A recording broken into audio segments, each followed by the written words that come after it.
bem-vindo ao Prévia, é uma prévia de exegese do Novo Testamento. E se estava mais difícil de entender, eu espero que agora eu consiga complicar ainda mais. Então, depois da gente ver gênero, crítica textual e tradução, o quarto passo seria a gramática grega. Aí você vai dizer, mas pastor, eu não faço a menor ideia, eu não sei nem gramática de português. E eu vou dizer para você que esse é um dos grandes problemas, porque a gente não entende tanto o texto do Novo Testamento, do Antigo também. É um problema de falta de leitura, um problema que a gente precisa resolver. Você, como discípulo de Jesus, precisa ler-se para nada mais, para poder compreender a palavra de Deus, conseguir aplicar, buscar a lei do Senhor, como Esdras, lembra? Depois de buscar a lei do Senhor, praticá-la e depois ensinar aos outros. Então você precisa ser um bom leitor, e a gente aprende a ler lendo, certo? Aprende a ler lendo. Mas, no plano ideal, você estudaria a gramática grega. Eu não sei grego, então você estudaria a gramática do português. Quando eu digo a gramática, não é que você vai estudar, isso aqui, não, é que você vai entender, lembra? É histórico gramatical a nossa hermenêutica. Então a gente precisa entender como é que o texto se apresenta. Normalmente a maneira canônica de a gente escrever em português é um sujeito, um verbo e um predicado, né? Sujeito, um verbo e um predicado. Mas em grego essa sequência não é tão importante, porque a maneira como a gente identifica normalmente a função que as palavras têm é olhando as suas terminações. As suas terminações dizem se ali é o sujeito daquele verbo, se ali é o predicado, se ali é um adjunto e coisas assim. Se mais nada, era bom que você pelo menos descobrisse ou soubesse as preposições e as conjunções. Por exemplo, a gente viu não muito tempo atrás, lá na igreja, um texto de Tessalonicenses. No texto de Tessalonicenses, ele fala de alguns irmãos que estavam com uma dificuldade gigantesca. Deixa eu ler aqui para vocês. Então, eles estavam com dificuldade porque achavam que o dia do Senhor já havia acontecido por causa das dificuldades. O dia do Senhor era aquele momento futuro onde Deus iria vindicar os justos e ia trazer juízo para os perversos. Agora, eles eram crentes, mas estavam achando que o dia do Senhor havia chegado. Então, Paulo escreve 1 Tessalonicenses para ajudá-los nesse sentido, né? Ele diz no verso 2: porque vocês sabem perfeitamente que o dia do Senhor vem como ladrão de noite. Quando andarem dizendo paz e segurança, eles que sobrevirá, repetindo destruição, e de nenhum modo escaparão. Então ele vai dizendo, falando dessas coisas, falando da necessidade de vigilância. A gente não sabe quando o nosso Senhor vai voltar e o início dessas coisas vão começar, a gente não sabe. Então a gente se mantém alerta, a gente não dorme. E também a gente não fica preocupado, a gente não foi destinado para ira. Os crentes não vão passar pelo período de grande tribulação. A gente não foi, porque o dia do Senhor, esse segundo aspecto, existe vindicação, mas existe um tempo de ira. Deus vai derramar a ira dele sobre esse mundo, vai punir o mundo. Mas o texto diz, porque Deus, versículo 9 do capítulo 5, porque Deus não nos destinou para a ira, a sua ira está sobre Cristo, e Deus não vai reclamar nesse sentido, ou requerer mais punição, mas aquela que Jesus suportou em nosso lugar. E aí, depois de falar tudo isso, ele começa no versículo 11 dizendo, portanto. Esse portanto requer que você olhe para trás, né? Isso aqui estabelece uma conclusão. Se eu não entender esse portanto, eu vou achar que esse versículo ele tem conteúdo ou significado em si mesmo, somente, alheio a tudo que ele tem falado a partir do versículo 1. Portanto, console uns aos outros e edifiquem-se mutuamente. Como é que eu consolo?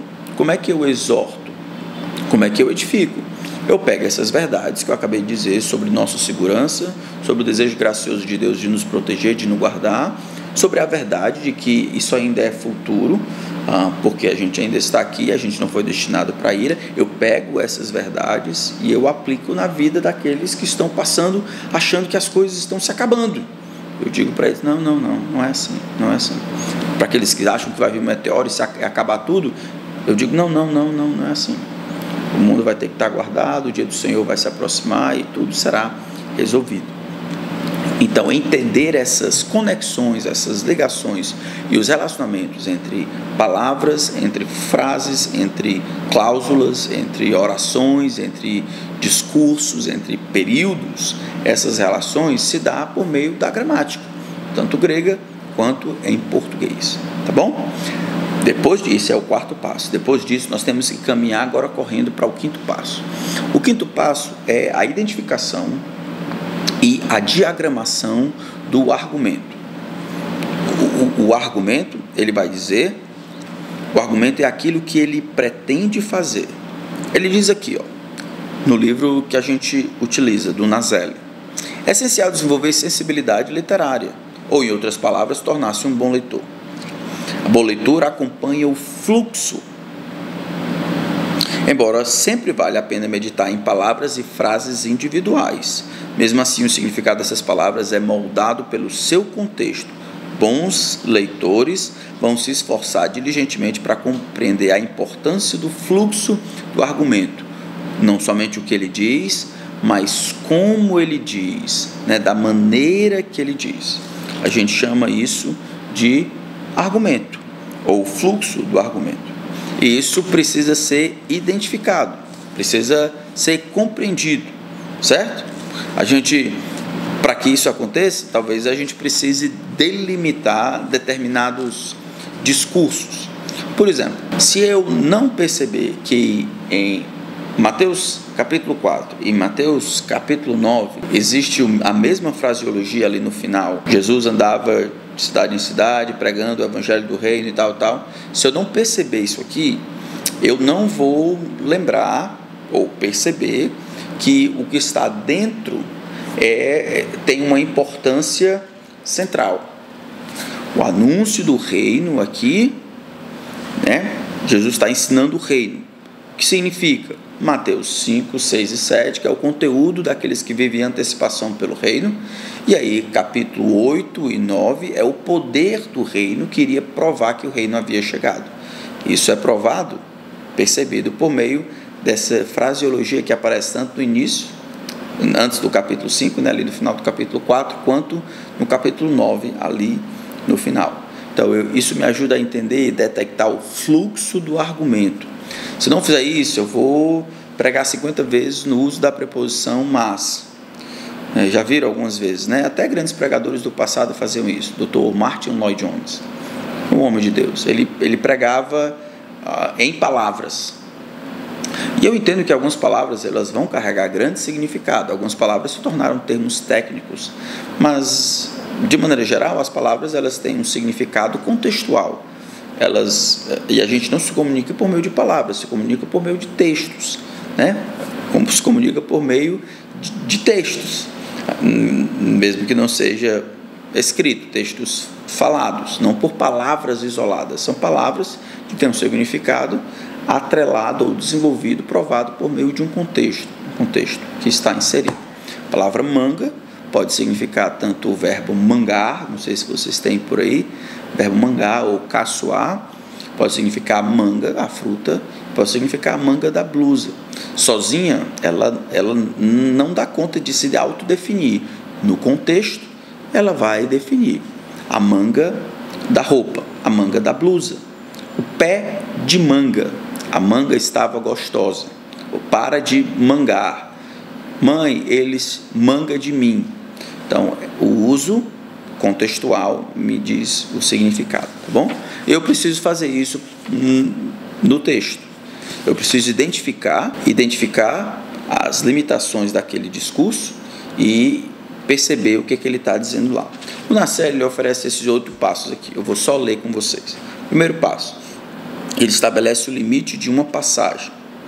Aí, o que ele quer é que você consiga diagramar. Isso aqui é a ideia mais proeminente, essas duas ideias aqui, sustenta essa anterior, como se fosse ossos no corpo humano. Ossos menores sustentam os ossos maiores. Os ossos maiores são as ideias maiores, as mais proeminentes, as mais claras, as mais importantes.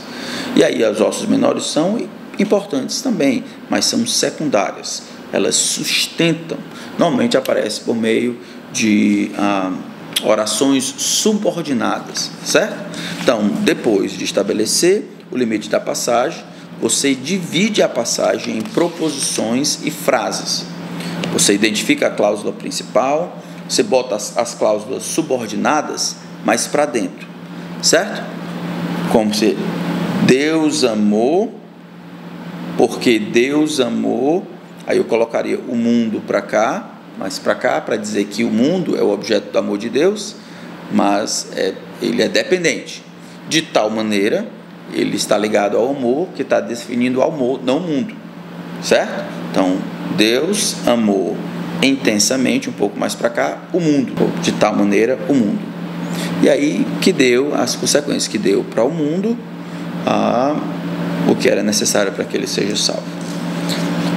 Alinhar ou empilhar as palavras em linhas paralelas, pode ser tanto paralela, pode ser também denteando elas, estabelecendo de maneira gráfica a dependência de cada um. Se você conseguir o grego, você iria simular, diagramar no grego, e aí pode fazer um sumário de uma passagem. Então você estabeleceu o limite, então eu pergunto, essa passagem fala o quê? Esse texto fala de quê? Então, quando eu respondo, eu pergunto o que ele está falando. Ele está falando sobre o amor de Deus, João 3,16. E o que ele está falando daquilo que ele está dizendo? Ele está falando sobre o amor de Deus, ele está falando que o amor de Deus foi tão grande que ele deu o seu filho. Ou o tamanho, a intensidade do amor de Deus é demonstrada por meio da entrega do seu presente, ou do valor do seu presente, que é o caso do seu filho. Eu digo, o que ele está dizendo? Eu pergunto, o que ele está dizendo? E o que ele está dizendo daquilo que ele está falando. Pegou? Pronto. Esses são mais dois. Diagramar o argumento, perceber o argumento, né? Perceber a fraseologia. Mas existem outros. E aí eu vou precisar correr com vocês para a final. Então, depois disso, eu preciso olhar o contexto histórico-cultural. O contexto histórico-cultural, ele não elimina o texto, ele ilumina o texto. Algumas coisas, eles têm uma importância apenas naquela cultura. Então, por isso que Paulo usa determinados termos, usa determinadas informações, usa determinadas analogias, porque fazia todo sentido ali. Então, se eu conseguir recuperar por meio de livros que contem a história daquele momento que eles estavam passando ali, então a recuperação do contexto histórico, cultural daquela época, naquela cultura, me ajuda a iluminar o texto, tá bom? Ele vai me ajudar a confirmar se eu estou entendendo aquele texto de uma maneira correta ou se eu preciso reconsiderar o que eu estou fazendo. Existem alguns perigos. Os perigos é encontrar coisa que não existe, né? É encontrar coisa que não existe, que nunca ouviu falar. Por exemplo, quente, frio ou morno, em Apocalipse capítulo 3. Como é que a gente deve entender isso aqui?